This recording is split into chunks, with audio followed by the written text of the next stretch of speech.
नमस्कार, न्यूज 24 उत्तर प्रदेश उत्तराखंड में आपका स्वागत है। आपके साथ मैं हूं मानव श्रीवास्तव। आज हम बात करने जा रहे हैं उत्तर प्रदेश में निकल रही सियासी यात्राओं की। दरअसल आज उत्तर प्रदेश में इंडिया गठबंधन के दो घटक दलों ने अपने अपने कार्यक्रम की शुरुआत की। एक तरफ समाजवादी पार्टी है, दूसरी तरफ कांग्रेस पार्टी है। समाजवादी पार्टी ने आज सामाजिक न्याय यात्रा की शुरुआत की। पिछड़ा दलित अल्पसंख्यक यानी पीडीए के फार्मूले के साथ जाति जनगणना के मुद्दे पर उत्तर प्रदेश में वोटों की लामबंदी करने के लिए आज अखिलेश यादव ने समाजवादी पार्टी के मुख्यालय से हरी झंडी दिखा करके इस सामाजिक न्याय यात्रा को रवाना किया। दावा यह किया जा रहा है कि इस यात्रा के जरिए उत्तर प्रदेश में भारतीय जनता पार्टी को हराने के लिए एक खास तरीके का वोट बैंक तैयार किया जाएगा। एक ऐसा वोट बैंक जिसमें पिछड़े भी शामिल होंगे, जिसमें दलित भी होंगे, जिसमें अल्पसंख्यक भी होंगे और जाति जनगणना के मुद्दे पर खासतौर से दलित और पिछड़ों को लामबंद करने की कोशिश की जा रही है। जिस वक्त अखिलेश यादव अपनी इस यात्रा को हरी झंडी दिखा रहे थे, ठीक उसी वक्त तकरीबन 12 साढ़े 12 बजे के आसपास समाजवादी पार्टी मुख्यालय से महज 1.5-2 किलोमीटर के फासले पर मॉल एवेन्यू में कांग्रेस पार्टी अजय राय के नेतृत्व में एक बैठक कर रही थी। उस बैठक में भी तमाम तरीके की चर्चाएं, आगामी लोकसभा चुनाव को लेकर के उत्तर प्रदेश के लिहाज से रणनीति पर चर्चा हो रही थी और उसमें भी ये तय पाया गया कि कांग्रेस पार्टी भी पूरब से पश्चिम तक एक यात्रा निकालेगी और उस यात्रा के जरिए वो अब वोट बैंक को लामबंद करने की कोशिश करेगी और उसके भी टारगेट पर भारतीय जनता पार्टी है। यानी भारतीय जनता पार्टी के खिलाफ दो अलग अलग मोर्चों पर दो अलग अलग सियासी दल अपनी अपनी रणनीति पर काम कर रहे हैं और दोनों के ही केंद्र में भारतीय जनता पार्टी है। ये बात अलग है कि दोनों ही इंडिया गठबंधन का हिस्सा है, लेकिन दोनों ही अलग अलग अपने अपने कार्यक्रमों की घोषणा कर रहे हैं। कोई साझा कार्यक्रम नहीं है। समाजवादी पार्टी अपना अलग कार्यक्रम कर रही है और कांग्रेस पार्टी अपना अलग कार्यक्रम करेगी। तो आने वाले वक्त में इन यात्राओं के जरिए क्या भारतीय जनता पार्टी की घेराबंदी संभव है? क्या इन यात्राओं का कोई असर पड़ेगा भारतीय जनता पार्टी के वोट बैंक पर? आज इसी मुद्दे पर हम चर्चा करने जा रहे हैं। सबसे पहले आपको समाजवादी पार्टी के राष्ट्रीय अध्यक्ष पूर्व मुख्यमंत्री अखिलेश यादव का बयान सुनवाते हैं। उसके साथ ही साथ आपको कांग्रेस पार्टी के प्रदेश अध्यक्ष अजय राय का भी बयान सुनवाते हैं। उसके बाद इस चर्चा की हम शुरुआत करेंगे। पार्टी से जोड़ने के लिए, समाजवादी पार्टी से जोड़ने के लिए समाजवादी पार्टी के विधायक रामदास सैनी जी और उनके साथ बहुत सहयोगी साथी यात्रा पर निकल रहे हैं। जो उत्तर प्रदेश के गरीब, किसान, मजदूर, पिछड़े, दलित, आदिवासी, अल्पसंख्यक, जिनको अभी तक हक और सम्मान नहीं दे पाई सरकार, और कई सवालों को लेकर के जनता में जागरण करने का काम करेंगे अपने यात्रा के माध्यम से। बिना जाति जनगणना के सामाजिक न्याय की कल्पना नहीं की जा सकती है। इसलिए जाति जनगणना हो तभी सही तरीके से सामाजिक ताना बाना भी बनेगा और तभी सामाजिक न्याय संभव है। जाति एवं धर्म के आधार पर जो उत्पीड़न होता है, जो नफरत फैलाई जाती है, इसको रोका जाए, लोकतंत्र बचे, संविधान बचे। बाबा साहब भीमराव अम्बेडकर जी का दिया हुआ संविधान, डॉक्टर राम मनोहर लोहिया के सपने और नेताजी का संघर्ष हो रहा है देश का लोकतंत्र संविधान बचाने के लिए, ये बचे, उसके लिए भी जन जागरण करने का काम हमारे सैनी समाज, मौर्य समाज, साक्य समाज के लोग निकल पड़े हैं। दो तीन महत्वपूर्ण सुझाव आए। एक सुझाव आया है कि जो आज पूरे प्रदेश की जनता परेशान है, महंगाई से, बेरोजगारी से, कानून व्यवस्था से, किसानों का गन्ना मूल्य का भुगतान नहीं हो रहा है, पूरी तरीके से जंगल राज कायम है। इसमें इन सब चीज़ों को उठाते हुए जेल भरो। एक जेल भरने के लिए लोगों ने सुझाव दिया। दूसरा, लोगों ने पूरे प्रदेश में पदयात्रा करने का सुझाव दिया कि पूरब पश्चिम से लेकर पूरब तक एक पदयात्रा होनी चाहिए कांग्रेस की, और संगठन को ब्लॉक, गांव स्तर से लेके, ब्लॉक स्तर से लेके और बूथ स्तर से लेके हम लोग उस पर काम करें, उसको मजबूत करें। ये सुझाव लोगों के हैं। तो चलिए अब इस चर्चा की शुरुआत करते हैं। तमाम खास मेहमान हमारे साथ मौजूद हैं, अलग अलग सियासी दलों से, भारतीय जनता पार्टी से ओपी सिंह साहब हमारे साथ इस चर्चा में शामिल हो रहे हैं समाजवादी पार्टी से। तारिक खान भी इस चर्चा में हमारे साथ शिरकत कर रहे हैं। कांग्रेस से डॉक्टर अरुण पासवान जी भी हमारे साथ मौजूद हैं। अंकुर सक्सेना जी राष्ट्रीय लोकदल के प्रवक्ता, वो भी हमारे साथ मौजूद हैं। इसके अलावा हमारे साथ वरिष्ठ पत्रकार विजय उपाध्याय जी भी इस चर्चा में शामिल हो रहे हैं। आप सभी खास मेहमानों का बहुत बहुत शुक्रिया, बहुत स्वागत है आपका। शुरुआत करते हैं आज हम ओपी सिंह साहब से। ओपी सिंह साहब, कांग्रेस और समाजवादी पार्टी दोनों के अलग अलग कार्यक्रम, एक के कार्यक्रम की आज शुरुआत हो गई, दूसरे का कार्यक्रम तय हो गया, जल्दी वो भी शुरू हो जाएगा। इन सियासी यात्राओं के जरिए एक बड़ी घेराबंदी भारतीय जनता पार्टी की उत्तर प्रदेश में, दोनों के निशाने पर भारतीय जनता पार्टी। क्या सोचते हैं आप और क्या समझती है भारतीय जनता पार्टी, कैसे रोकेगी इसे? मानस जी, जब भी चुनाव आता है हर राजनीतिक दल अपनी अपनी रणनीति बनाते हैं, अपने अपने चुनावी कार्यक्रम बनाते हैं। उसी के तहत ये जो कांग्रेस है, समाजवादी पार्टी है, इन्होंने अपनी चुनावी रणनीति बनाई हो। ये उत्तर प्रदेश की जनता ये चीज को लगातार देखती आ रही है कि कुछ पार्टियां जब चुनाव आता है तो वो अलग अलग नाम से यात्राएं, आपने देखा होगा पिछले चुनाव में कुछ नाम से यात्रा, इस चुनाव में कुछ नाम से यात्रा, वो चुनावी यात्रा निकालते हैं अलग अलग नामों से, जिसको जनता कितना तवज्जो देती होगी ये बताने की जरूरत नहीं है। भारतीय जनता पार्टी तो 365 दिन जनता के बीच में रहती है, 365 दिन जनता के सुख दुख में सम्मिलित रहती है। आपको याद होगा कि जब कोरोना आया था तो कोई भी सियासी पार्टी, कोई भी नेता जनता के बीच में नहीं गए। ये क्या करते थे? ट्विटर पर बैठ करके 12 बजे दिन में एक दिल्ली से ट्विटर जारी होता था, एक लखनऊ से ट्विटर जारी होता था, और ये कहा जाता था कि ये जो कोरोना के लिए जो ये इंजेक्शन लग रहा है ये नकली है, बीजेपी का है क्या?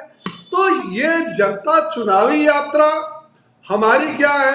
हम तो जनता के बीच में 365 दिन है, और जो हम चुनाव लड़ने आ रहे हैं इनके पास कोई मुद्दा नहीं। 2014 का टेप रिकॉर्डर मानस जी निकालिए, जो बज रहा होगा टेप रिकॉर्डर वही 2017 में इनका बजा, 2019 में टेप रिकॉर्डर बचा, 2022 में टेप रिकॉर्डर बचा। इनके पास कोई मुद्दा नहीं है। मुद्दा विहीन ये विपक्षी दल है जो आपस में टकरा रहे। दूसरी बात, ये कोई नई लड़ाई मानस जी होने नहीं जा रही है। ये वही पार्टियां, कोई नई पार्टी तो है नहीं। 2014 से लगातार समाजवादी पार्टी भी हमसे लड़ रही है, बसपा भी लड़ रही है, कांग्रेस पार्टी भी लड़ रही है, कुछ और पार्टियां भी दाव आजमाने के लिए आती है। तो कोई ऐसा तो है नहीं कि ये पहली बार कोई ये पार्टियां हमारे सामने आ रही है, ये आए अपनी रणनीति बनाए।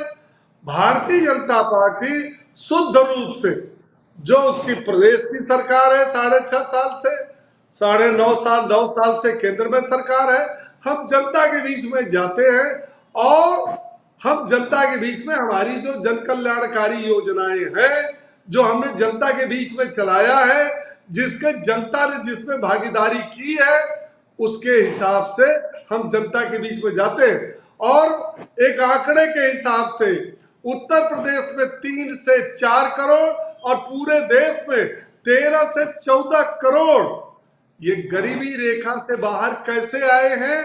ये सरकारों की जन कल्याणकारी योजनाओं के लागू होने के बाद ये बाहर आए। क्योंकि आम आदमी की जो रोजमर्रा का जीवन था वो बदला है ना महाराज जी। आज उसको आवास मिल रहा है, खाने को उसको जो है अन्न मिल रहा है, उसके स्वास्थ्य की भी चिंता है, उसके बिजली की भी चिंता है, उसके रहने की भी चिंता है, उसके बच्चों की पढ़ाई की भी चिंता है, उन बच्चों की शादी की भी चिंता।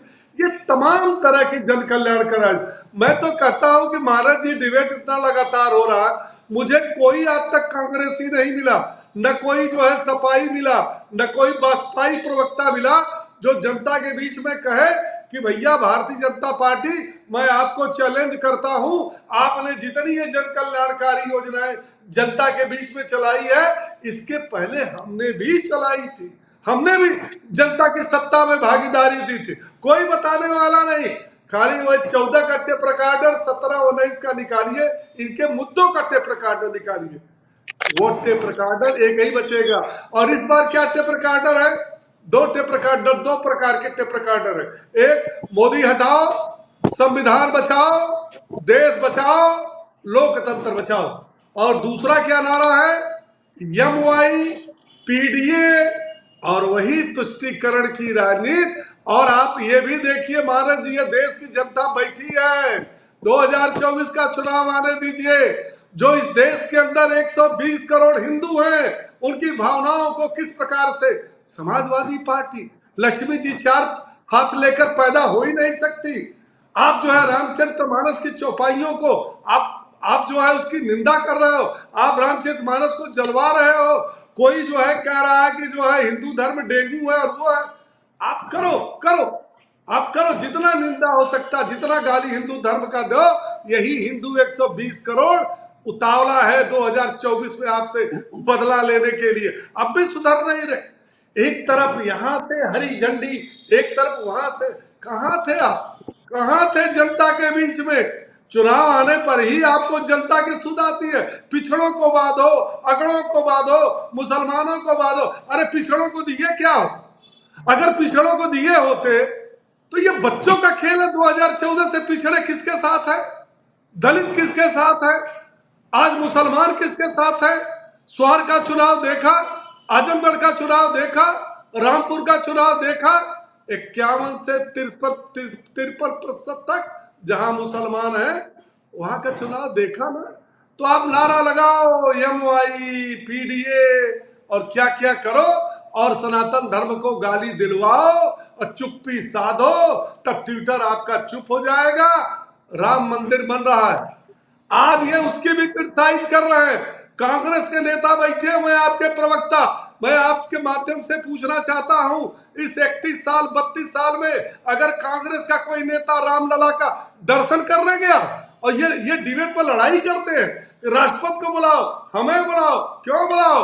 गए हो 32 साल में? एक चैलेंज है आपके डिबेट पर। 32 साल में कोई नेता बड़ा नहीं गया, और गया भी होगा तो अयोध्या के अंदर राम मंदिर में नहीं गया है। ये मेरा चैलेंज है।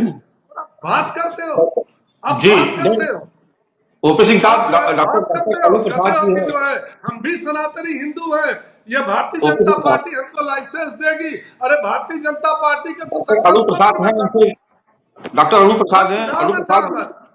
अजय राय जी का एक और बयान था, अभी मैं सुनवा नहीं पाया। उन्होंने आज कहा कि योगी सरकार अयोध्या में जाती है, लाखों दिए जला देती है, गरीबों का कोई पुरसा हाल नहीं है, कानून व्यवस्था पे सवाल खड़े कर रहे हैं और कह रहे हैं कि भगवान तो एक दिया जलाने से भी प्रसन्न हो जाते हैं, तो इतने दिए जलाने की क्या जरूरत है?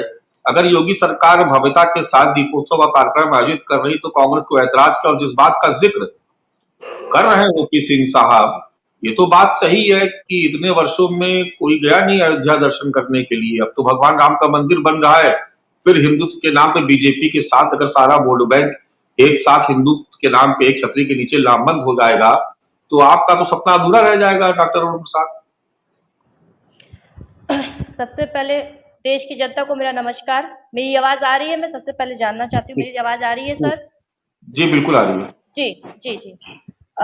देखिए मानस जी, जो हमारे प्रदेश अध्यक्ष जी का जो बयान था कि एक दिया जलाने से भी ईश्वर खुश हो सकता है, उनका बयान उस पे था कि देखिए अभी हाल ही की एक घटना है कि 112 जो हमारी महिला कर्मियां थी, जो लगातार अपना वेतन बढ़ाने के लिए कई दिनों तक वो आंदोलनरत रही, और उनका हाल चाल लेने के लिए बीजेपी का कोई भी बड़ा नेता वहां नहीं पहुंचा। और उससे भी दुर्भाग्यवश की बात तो ये थी कि जब वो आंदोलन कर रही थी तो उनके सारे मूलभूत आवश्यकताओं को बंद करने की कोशिश की गई। शौचालय बंद कर दिया गया, वो और जितनी प्रेग्नेंट महिलाएं थी उनको एक कमरे में बंद कर दिया गया, लाइट को बंद कर दिया गया। तो ये जो मूलभूत आवश्यकताएं थी, उनको आवाज आंदोलन को दबाने के लिए जो इस तरीके की जो हरकतें की गई सरकार द्वारा, तो उनका बयान इस पे था कि उसी समय आपने 24 लाख का दिया आपने जो जलाया। तो हमारा ये प्रश्न है कि जो महिलाएं अपना मानदेय बढ़ाने के लिए इतना आंदोलन कर रही थी, उनका ये कहना था कि 7 साल से हमारा पैसा नहीं बढ़ा। तो और आप 24 लाख का दिया उसी समय आप जला रहे हैं। तो प्रश्न बस ये है कि आपको उन महिलाओं का, कर्मचारियों का 7 साल से आपके पास बजट नहीं आया कि 7 साल से आप उनका मानदेय बढ़ाएं, जिसके कारण बस उनको आंदोलनरत होना पड़ा। और आज आप भगवान के सामने 24 लाख का दिया जला रहे हैं। तो महिला, जो आप जिस नारी शक्ति वंदन की बात करते हैं, वही नारियां आज सड़क पे निकल रही हैं अपने हक अधिकार के लिए। और ओपी साहब ये कहते हैं कि हम लोग पूरे साल जनता के बीच में रहे। तो मानस जी, मेरा ये प्रश्न है कि जनता के बीच में रहने का क्या फायदा, जब आपके सरकार, आप केंद्र में भी हैं, आप राज्यों में भी हैं, फिर भी लगातार यहाँ पे जिस तरीके से बर व्यवस्थाएं फैली हुई है, युवा सड़कों पे घूम रहे हैं, बेरोजगार घूम रहे हैं, अपना रोजगार पाने के लिए आंदोलनरत हो रहे हैं। आप मुझे ये बताइए, इतने कुछ सालों में कितने आंदोलन लखनऊ में हुए जो सिर्फ मुख्यमंत्री से मिलना चाहते थे? आप शिक्षा मित्र महिलाओं के आंदोलन की बात कर लीजिए, आप किसान आंदोलन की बात कर लीजिए जो दिल्ली में हुआ, आप अभी हाल ही में जो महिलाएं पुलिस कर्मी थी, जो एडहॉक, जो जिसको हम कह सकते हैं कि संविदा पे थी, वो आंदोलन रद्द हुई।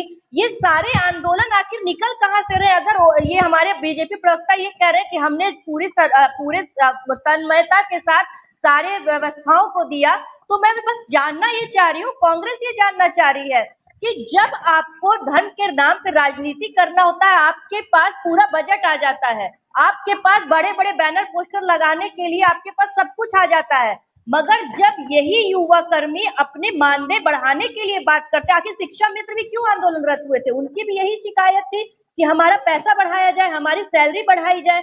उनके भी, वो भी बहुत लंबे समय तक वो महिलाएं, यहाँ तक कि अपना सर तक मुड़वाने पे वो लोग मजबूर हो गई। तो अब आप ये बताइए कि आखिर इस कौन सी ऐसी बजट थी जो इनको किसी की सैलरी देने के लिए तो नहीं निकला, मगर आप भगवान के सामने दिया जलाने के लिए, हम किसी धर्म विरोध की बात नहीं करते, हम किसी भी पूजा पाठ के विरोध की बात नहीं करते। हमारा बस ये मानना है कि कर्म ही सबसे बड़ी पूजा है, भगवान भी उन्हीं की मदद करते हैं, भगवान भी उन्हीं की सुनते हैं जो पूरी तत्परता के साथ, सेवा भाव के साथ भगवान के दुए महिलाओं की सेवा सम्मान करें, उनका आदर सम्मान करें। समाजवादी पार्टी के प्रवक्ता आज सामाजिक न्याय यात्रा निकाली उन्होंने। तारिक साहब, क्या होगा सामाजिक न्याय यात्रा से?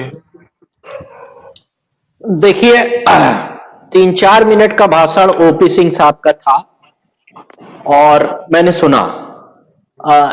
ये यात्रा कहा इन्होंने कि जब भी चुनाव आता है तो यात्रा निकलती शुरू हो जाती है। गांधी जी ने यात्रा निकाली, दांडी यात्रा। इनकी पार्टी का उदय ही यात्रा से हुआ। आडवाणी जी 1990 में लेके निकले रथ पे, 2 सीट जीतने वाली पार्टी न जाने कहां से कहां तक पहुंचा दिया। हिंदुस्तान में यात्राओं का महत्व रहा है। यात्राएं सामाजिक परिवर्तन लेके आती रही है। इनके लिए भी फायदे हुए, हमारे लिए भी फायदे। यात्राओं पे सवाल उठाना बड़ी अजीब बात है। और इन्होंने कहा, राम मंदिर की बात की। राम मंदिर में जब जज ने फैसला दिया तो राम मंदिर बना। उससे पहले आपकी बहुमत की सरकार थी। विश्व हिंदू परिषद और आरएसएस ने बार बार डिमांड की कि लोकसभा में पारित कराकर राम मंदिर बना दे। क्यों इंतजार कर रहे थे? रंजन गोगोई के आदेश का बनवा देते तो क्रेडिट लेते। जज मोदी थे क्या? नरेंद्र मोदी जज थे, अमित शाह जज थे? जज द्वारा राम मंदिर का निर्माण हो रहा है, न किसी को कोई आपत्ति थी और न आपत्ति है।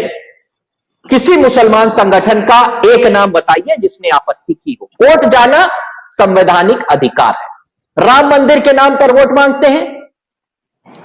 उसके बाद हम बैकवर्ड के अधिकारों की बात करते हैं। नरेंद्र मोदी ने 2 बातें कही जो उन्हीं की बातों को काट देता है। जवाब देंगे ओपी सिंह साहब। नरेंद्र मोदी ने एक तो कहा कि जो जातिगत जनगणना की बात करे वो पापी है। नहीं होगा तो डेट तारीख सब बता दूंगा कब कहा है, अभी जनसभा में बोला। उसके बाद तेलंगाना में प्रचार करने गए, बोले मैंने बैकवर्डों को लिए बहुत कुछ किया, 85 सांसद बनाए, 27 मंत्री बनाए। काहे पे बात कर रहे हो ओबीसी की? तीसरा स्टेटमेंट नरेंद्र मोदी का कि सिर्फ दुनिया में एक ही जाति है भारत में, वो है गरीबी की। जब गरीबी जाती है तो ओबीसी की क्यों बात करते हो? क्यों मन से चिल्ला चिल्ला के कहते हो आप कि मैं बैकवर्ड हूं? 50 जगह नरेंद्र मोदी ने इस बात का फायदा उठाने की कोशिश की कि मैं बैकवर्ड हूं। या तो बैकवर्ड की बात करो या 27% आरक्षण खत्म करो, आरक्षण का आधार गरीबी बनाओ। हम तो कहते हैं कि गरीब है, कैसी बात करते हो? वोट लेने के लिए, वोट लेने के लिए तेलंगाना में जाके कह रहे हो कि हम पहली बार बैकवर्ड का देंगे, मैं पूरा एज इट इज भाषण कर दूंगा, इतने एमएलसी हैं हमारे, इतने विधायक हैं बैकवर्ड के, हम पहली बार देने जा रहे हैं। क्यों बैकवर्ड की बात करें? जातिगत जनगणना पे लोकसभा में आपका जवाब है कि हम जातिगत जनगणना नहीं कराएंगे, मोदी सरकार का। अमित शाह कहते हैं कि हमारा इससे ना नहीं है। उत्तर प्रदेश में मौर्य इसी पे नाराज है कि जातिगत जनगणना पे आपकी पार्टी का स्टैंड क्या है? 0। अरे भाई नरेंद्र मोदी साहब, या तो जातिगत जनगणना और बैकवर्ड की बात करना पाप है, तो हम लोग पापी हैं, तो अमित शाह भी हो गए पापी, हो गए कि नहीं हो गए? तो आप अलग अलग स्टेट में जाकर अलग अलग बात करते हो। मध्य प्रदेश और राजस्थान में कह रहे हो 450 का लोग सिलेंडर पा जाएंगे, और यहां क्या हम लोगों के मुंह पर कुछ लिखा हुआ है कि हम लोग गधे हैं? कमल के फूल पे वोट दिया 1200 का सिलेंडर लेने के लिए, क्यों दिया था? इसीलिए तो दिया था कि एक स्टेट में बता रहे हो कि हम 400-500 का दे देंगे। ये क्या, ये कौन सी राजनीति कर रहे हैं? एक ही 2 स्टेट में अलग अलग जाकर बात करेंगे। इसका जवाब कौन देगा? कोई चांद सितारा जुपिटर सैटर्न से आएगा लोग जवाब देने। भारतीय जनता पार्टी के लोगों को जवाब देना है 1990 से जो रील चला रहे हो बंद कर दो चलाना। एक रील चला चला के 2 सीट की पार्टी 303 पहुंच गई, खूब रन बनाए उसी पे बैटिंग कर कर कर। आज यात्रा पे सवाल उठा रहे हैं आप, आज आप यात्रा पे सवाल उठाने लगे जिनका उपज ही यात्रा से हुआ, जिनका मूलभूत सिद्धांत ही यात्रा से था। आडवाणी जी लेके निकले, भले अटल बिहारी नाराज हो गए थे कि मत निकालो यात्रा, तुम्हारी जान को भी खतरा है और तमाम चीजें, लेकिन उन्होंने यात्रा निकाली और खूब राजनीतिक लाभ मिला। किसको नहीं मिलता रहा है? हर पार्टियों को मिलता रहा भाई। लेकिन आज सवाल यह है कि सामाजिक न्याय की बात समाजवादी पार्टी करने वाली आज आपसे सवाल पूछ रही है। सवाल आपसे ना पूछे तो चाइना जाके या किम जोंग से पूछे कि ये जातिगत जनगणना का क्या होगा। साफ जवाब दो, एक 1 वर्ड में। और साफ जवाब आपने लोकसभा में दिया लोकतंत्र के मंदिर में कि हम जातिगत जनगणना नहीं कराएंगे। That's all, that's final, complete reply मिल गया। अब वोट के चक्कर में जाके बताओगे मैं बैकवर्ड हूं, मैं बैकवर्ड हूं। प्रधानमंत्री बैकवर्ड कैसे हो गए आप? सबसे बड़ी जाति। प्रधानमंत्री की बातों को बहुत सीरियसली रीड किया जाता है, दुनिया रीड करती है। मैं रीड कर रहा हूं तो मैं क्या मतलब न रीड करूं? मैं आपकी कही हुई बातों को बहुत गंभीरता से सुना जाता है, कान लगा के बैठे रहते हैं कि आप क्या बोल रहे हो। आपकी भाषा का स्तर निचला से निचला, ओपी राजभर से नीचे जा रहा है। आपकी भाषा का स्तर प्रधानमंत्री की ओपी राजभर की भाषा से नीचे जाता जा रहा है। आपकी बातों में हताशा दिखती जा रही है। आप क्या कर रहे हो? आप तेलंगाना में ओबीसी की बात कर रहे हो, उसके बाद कह रहे हो कि ओबीसी की बात करना मतलब जातिगत जनगणना की बात करना पाप है। तो आप खुद पाप कर रहे हो या अमित शाह पाप कर रहे हैं? इन सारी स्टैंड का एक ही मतलब निकलता है कि आपके अंदर हिपोक्रेसी कूटी गई, उसके बाद कूट के हिपोक्रेसी को ऐसे खा लिया। जहां बैकवर्ड का वोट लेना है, हम बैकवर्ड है, बैकवर्ड है, बैकवर्ड है, बैकवर्ड है। उसके बाद सबको मिला लेना है, कहना है भैया सुनो सनातनी हिंदू। चलिए विजय उपाध्याय, तारिक साहब आपकी बात बहुत ध्यान से हम लोगों ने सुनी, सभी पैनलिस्ट ने सुनी। विजय उपाध्याय जी, आपने ओपी साहब को भी सुना, आपने तारिक साहब को भी सुन लिया। क्या लगता है कि जो सामाजिक न्याय यात्रा है उसका कोई प्रभाव होने जा रहा? दूसरी तरफ कांग्रेस अलग से यात्रा निकालने जा रही है, तो इन सियासी यात्राओं के जरिए क्या भारतीय जनता पार्टी की घेराबंदी संभव है? ये सवाल इसलिए भी कि जनवरी 2024 की 22 तारीख बेहद महत्वपूर्ण है। देखिए, तारिक जो कह रहे थे वही सही है कि यात्राओं से सभी को फायदा हुआ। अगर आडवाणी की यात्रा से भाजपा को फायदा हुआ, मेरी आवाज आ रही है ना? जी बिल्कुल आ रही है। आडवाणी की यात्रा से भाजपा को फायदा हुआ तो मुलायम सिंह की रथ यात्रा सबसे ज्यादा चर्चित यात्रा उत्तर प्रदेश की है, और मुलायम सिंह की रथ यात्राओं के जरिए ही उन्होंने समाजवादी पार्टी को प्रदेश के कोने कोने तक पहुंचाया, ब्लॉकों तक पहुंचाया और पार्टी को मजबूत किया। तो यात्राएं तो होती रहनी चाहिए। ये एक्चुअली जो आवाम है उसके जनजागरण के लिए बहुत जरूरी है। अब उसको कोई भी नाम कोई भी दे दे और किसी भी कास्ट और इसके जरिए कह दे, लेकिन यात्राएं होने से लोग उससे जुड़ते हैं, पार्टी अपनी नीतियों को पहुंचा पाती है, अपनी बात पहुंचा पाती है। लेकिन आज के दौर में जो सबसे बड़ी बात है कि मुद्दे तो सभी पार्टियों के अब एक जैसे हो गए हैं। जो मुद्दे समाजवादी पार्टी के हैं वही कांग्रेस के हैं, मोर और लेस वही मुद्दे बीजेपी के भी हैं। उनसे पूछेंगे तो वो भी सैद्धांतिक रूप से जातीय जनगणना पर सहमत हैं। और इन्होंने तो रोहिणी कमीशन की रिपोर्ट भी इनकी पेंडिंग है, उसमें अभी क्या होता है देखना है। तो मुद्दे तो सभी की है। असल सवाल अब आ गया है क्रेडिबिलिटी का, कि किस पे जनता का भरोसा ज्यादा है। चुनाव वही पार्टी जीत रही है जिस इलाके में जो नेता क्रेडिबल है। दिल्ली में बीजेपी लोकसभा चुनाव जीतती है, लेकिन विधानसभा में केजरीवाल जीतते हैं। पंजाब की जनता ने केजरीवाल पे भरोसा किया। अभी मध्य प्रदेश, राजस्थान, छत्तीसगढ़, तेलंगाना, मिजोरम के चुनाव हो रहे हैं। जो पार्टी क्रेडिबल होगी, पार्टी की लीडरशिप को जनता क्रेडिबल मानेगी, जिनकी साख अच्छी मानेगी जनता, उनके साथ जाएगी। और जहां तक मुद्दों की बात है, अब उसमें कोई ज्यादा फर्क नहीं रहा। बहुत बारीक बारीक सा फर्क है, और वो बारीक फर्क जो है कोई ज्यादा मायने नहीं रखता है। एक बहस रहती थी हमेशा माइनॉरिटी वोटों को लेकर, कि माइनॉरिटी किसके साथ जाएगा। तो धीरे धीरे माइनॉरिटी वोटों का जो झुकाव है वो स्ट्रेटेजिकल ज्यादा हो गया, तो पार्टियों के साथ उसकी भी एक अलग उसके मायने हो गए। वहां भी क्रेडिबल नेता जो ज्यादा है, माइनॉरिटी उसके साथ जाती है। उत्तर प्रदेश की सियासत में ये 80 सीटें 2024 के लिए बहुत महत्वपूर्ण है, इसीलिए सभी पार्टी यहाँ पे मेहनत कर रही हैं। और खास तौर पे समाजवादी पार्टी के लिए बहुत बड़ा चैलेंज है। देखिए 2004 में यूपीए की सरकार तभी बन पाई जब उत्तर प्रदेश में समाजवादी पार्टी ने 38 सीटें लोकसभा की जीत ली, जिससे एनडीए कमजोर हो गई। एनडीए के मेंबर ऑफ पार्लियामेंट कम हो गए और यूपीए के ज्यादा हो गए।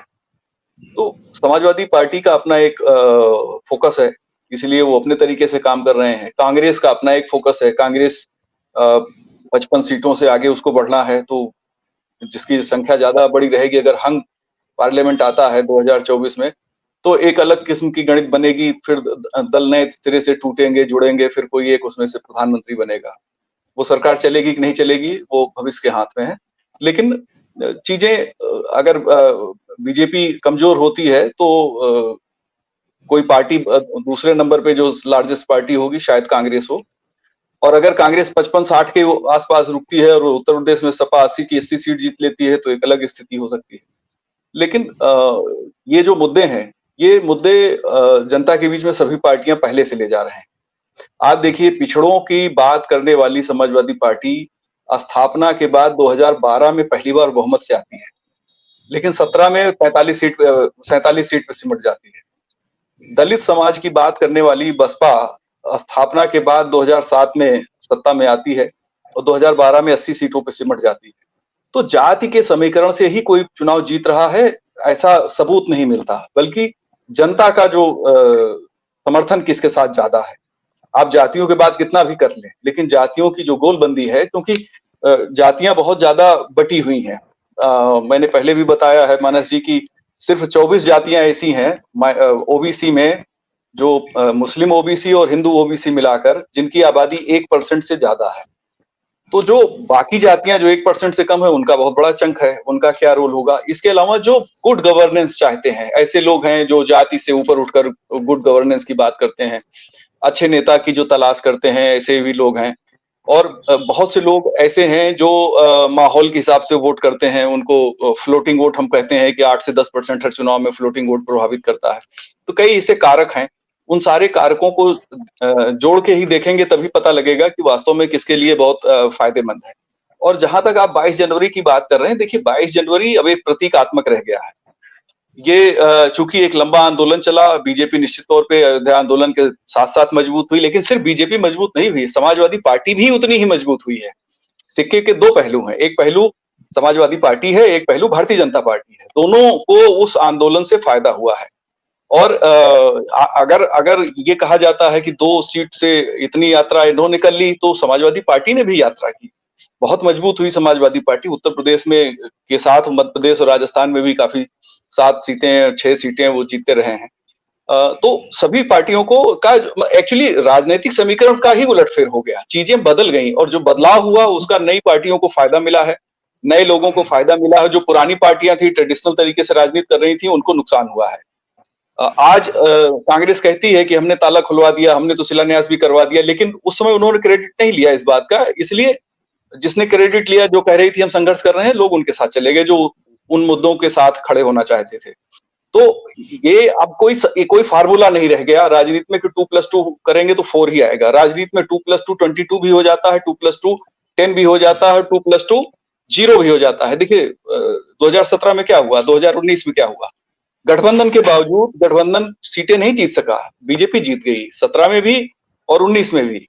और एक बहुत मजबूत कोशिश 22 में भी हुई, समाजवादी पार्टी ने 2+2 4 करने की कोशिश की, 2+2 6 किया उन्होंने, लेकिन सीटें उनकी 125 ही आई पूरे गठबंधन की।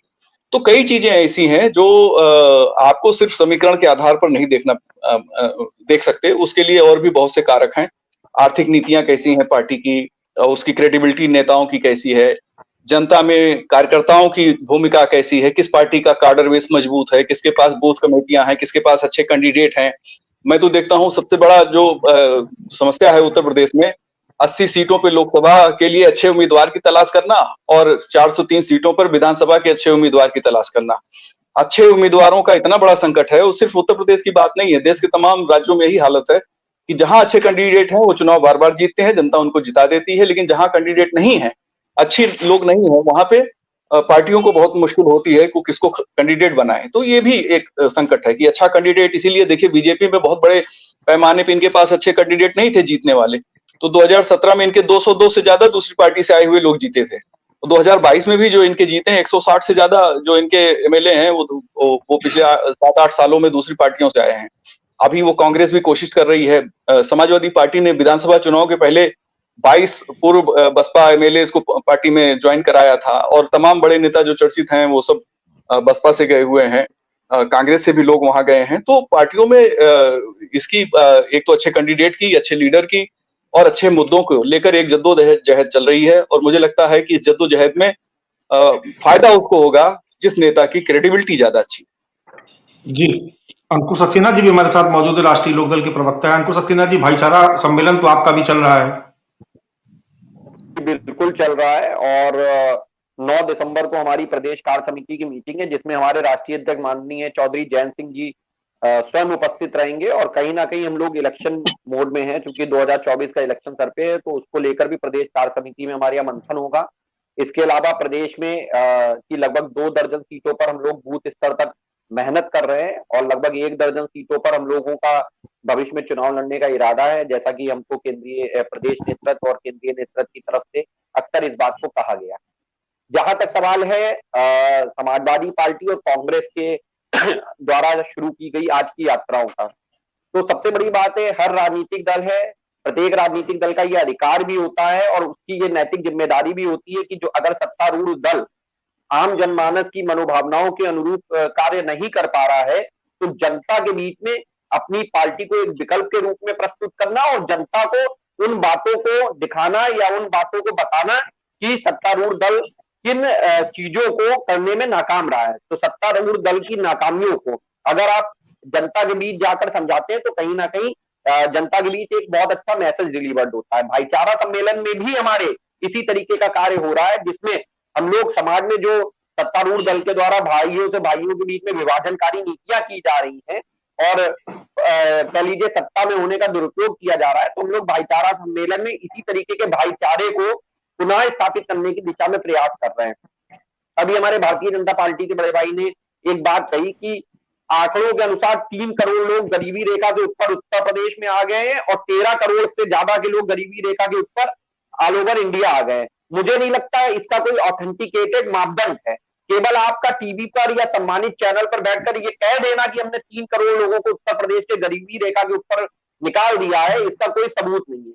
दूसरी बात जो सबसे महत्वपूर्ण है, अगर आप कह रहे हो कि हमने 3 करोड़ लोगों को उत्तर प्रदेश में गरीबी रेखा के ऊपर और 13 करोड़ लोगों को ऑल ओवर इंडिया किया है, तो फिर हमारे देश के माननीय प्रधानमंत्री नरेंद्र मोदी जी के द्वारा ये बात क्यों कही गई कि अगले 5 साल तक हम 80 करोड़ लोगों को 5 किलो फ्री राशन फिर से देंगे? इसका मतलब है आपकी बातों में कंट्राडिक्शन है, या तो आप सही बोल रहे हो और माननीय प्रधानमंत्री जी गलत बोल रहे हैं, या माननीय प्रधानमंत्री जी गलत बोल रहे हैं, आप सही बोल रहे हैं। तीसरी सबसे महत्वपूर्ण विषय वस्तु आती है, अगर हम आपके आंकड़ों पे भरोसा भी करते हैं कि आपने उत्तर प्रदेश में लोगों की लिविंग स्टैंडर्ड को सुधारने और गरीबी रेखा से ऊपर निकालने का कार्य किया है, तो शायद आपको जानकारी नहीं है कि आज की डेट में राजस्व विभाग में जो लेखपाल है, अगर आप आय प्रमाण पत्र को बनवाने के लिए अप्लाई करते हैं तो उनको ये डायरेक्शन दे दी गई है कि कितने रुपए से नीचे का आपको आय प्रमाण पत्र निर्गत नहीं किया जाएगा। अगर आप 10 रुपए भी अर्न नहीं कर रहे हो और आप आय प्रमाण पत्र के लिए अप्लाई करते हो तो उनको कह दिया गया है कि मिनिमम आपको 8,000 रुपए से नीचे का किसी को भी आय प्रमाण पत्र बनाकर नहीं देना है। और ये बात मैं इसलिए कह सकता हूं क्योंकि प्रैक्टिकली हम लोग इस चीज में इन्वॉल्व है और ये प्रैक्टिकल का सब्जेक्ट है। अब सवाल आता है भारतीय जनता पार्टी द्वारा जो एक विपक्षी दलों के ऊपर आरोप लगाया जा रहा है या एलिगेशंस लगाए जा रहे हैं, तो आपकी जानकारी के लिए बता दूं प्रदेश में लॉ एंड ऑर्डर की व्यवस्था ध्वस्त हो चुकी है। इसी का उदाहरण आपको दिवाली के दिन लखनऊ कृष्णानगर में इंस्पेक्टर की गोली मारकर हत्या कर दी गई। आज बिजनौर में भी आपके सम्मानित चैनल पे भी लगातार ये घटना हो रहा है कि एक व्यापारी है, उसके घर में डकैती डाली जाती है, उसकी बाइक के साथ जघन्यतम क्रूरतम रेप किया जाता है और उसको सिगरेटों से दागा जाता है। बीएचयू में स्टूडेंट के साथ में भी अभद्र आचरण और अभद्र व्यवहार किया जाता है। तो ऐसी स्थिति में जबकि प्रदेश में लॉ एंड ऑर्डर की व्यवस्था ध्वस्त हो चुकी है, आप अलग अलग स्टेट पे जाके अलग अलग बयान दे रहे हैं। इससे यह साबित होता है कि भारतीय जनता पार्टी जो है वो विकल्प की राजनीति कर रही है। भारतीय जनता पार्टी क्या कर रही है, जिस स्टेट में चुनाव होता है तो उस स्टेट में वहां के स्थानीय मुद्दों के अनुसार अपनी भाव भंगिमा को ऐसे प्रस्तुत करती है जैसे भारतीय जनता पार्टी ही एकमात्र विकल्प है, जबकि वास्तविकता इससे परे। एक लास्ट कमेंट ले लेते हैं ओपी सिंह साहब से। ओपी सिंह साहब, सभी के आरोप आपने सुने लिए, तारिक साहब भी आप पर आरोप लगा रहे हैं और ये तो डाटा के साथ बैठे कि फर्जी आंकड़े दे रहे हैं आप, राष्ट्रीय लोकदल के जो प्रवक्ता हैं। तो ऐसे में क्या पूरा फोकस या पूरा इत्मीनान आपको इसलिए क्योंकि आपको लगता है कि 2024 में 22 जनवरी की जो तारीख और उससे पहले होने वाले आयोजन जिसका विस्तार आप पूरे देश में करने का प्रयास कर रहे हैं विश्व हिंदू परिषद के जरिए 5 लाख गांवों तक, आपको इसलिए इत्मीनान है कि एक बार फिर से आप हिंदुत्व के नाम पर तमाम जातियों को एकजुट कर लेंगे? मानस जी, जब राम मंदिर की बात आती है, जब राम मंदिर के निर्माण और भव्यता की बात आती है, जब राम मंदिर से करोड़ों लोगों की आस्था के जुड़ने की बात आती है, तो ये विपक्षी दल तिलमिला जाते हैं। जैसे 24 लाख दिए जलाए जा रहे हैं तो कह रहे दिया जलाने नहीं चाहिए, मतलब दिया वहां जल रहा, पूरे देश की जनता जो है अयोध्या की जो भव्यता त्रेता युग की देख रही है, इनके दिल में जल रहा है। क्यों दिया जल रहा? अरे भारतीय जनता पार्टी की सरकार है तो आज अयोध्या में भव्य मंदिर भी बन रहा है, काशी कॉरिडोर भी बना, मथुरा चित्रकूट का भी उद्धार हुआ और अयोध्या का भी हुआ। आपसे ये संभव नहीं है क्योंकि एक पार्टी थी तो 300 करोड़ रुपया प्रत्येक वर्ष कब्रिस्तान की दीवार बनवाने पर खर्च कर। बीजेपी प्रवक्ता जी कभी तो जनता की बात कर लिया करिए, कभी तो जनता की हकीकत की बात कर लिया करिए। जवाब दे दीजिए ना, आंदोलनरत कौन होता है? सड़कों पे कौन निकलता है? सड़कों पे कौन निकल रहा है? सड़कों पे आंदोलन कौन कर रहा है? कौन लाठियां खा रहा है? किसानों को किसने मारा? किसान किसकी राज में आंदोलनरत हुए? भारतीय जनता पार्टी जो है राम मंदिर का जो है राजनीति करती है। 9 नवंबर 2019 तो राम मंदिर के अलावा इन सब के अलावा कोई मुद्दा है आपके पास? उसके पहले राम मंदिर के अलावा कोई मुद्दा है आपके पास जिसके बारे में आप बात कर पाए? 2019 उसके अलावा कोई मुद्दा है? हम जीत चुके थे, राम मंदिर फैसला आने के पहले जीत चुके थे। चिंता उनकी है जिन्होंने राम भक्तों पर गोली चलवाई, चिंता उनको बेशर्मों को है। मैं इनका जवाब देना चाहता हूँ। एंकर महोदय, राम काल्पनिक पात्र है, राम काल्पनिक पात्र है। मानस जी तारिक भाई अपनी बात जल्दी से खत्म करिए, मैं क्लोज करूंगा। हाँ, मैं देखिए ओपी राजभर ने कहा कि अभी इन्होंने कहा ओपी सिंह साहब ने कि मुलायम सिंह यादव साहब का जिक्र कर दिया, आपने उनको फिर पद्म विभूषण से सम्मानित क्यों किया? मैं समाजवादी प्रवक्ता के रूप में कहता हूं कि क्यों आप लोग जाते हैं उनको नमन करने? क्यों गए थे? क्यों लाइन में खड़े रहते हैं आपके मंत्री स्वतंत्र देव सिंह जब माननीय नेताजी जिंदा थे? देखिए डबल मुंहे हैं ये, 2 मुंहे इनके। नेताजी का अपमान भी करेंगे, उनको सम्मान भी देंगे। पूरी आधा घंटा डिस्क्राइब करूंगा कि राम मंदिर का मामला क्या था और कल्याण सिंह के ऊपर मुकदमा चला था और नेताजी के ऊपर कोई मुकदमा नहीं चला था क्योंकि सुप्रीम कोर्ट में एफिडेविट दिया था कि हम सुरक्षा करेंगे। अपने शपथ पत्र का दायित्व निभाया नेताजी ने, उनको नमन है, उनको सलाम है। और उन्होंने यह भी कहा कि मुझे अफसोस है उस दिन का ये दोनों बातें नेताजी ने कही।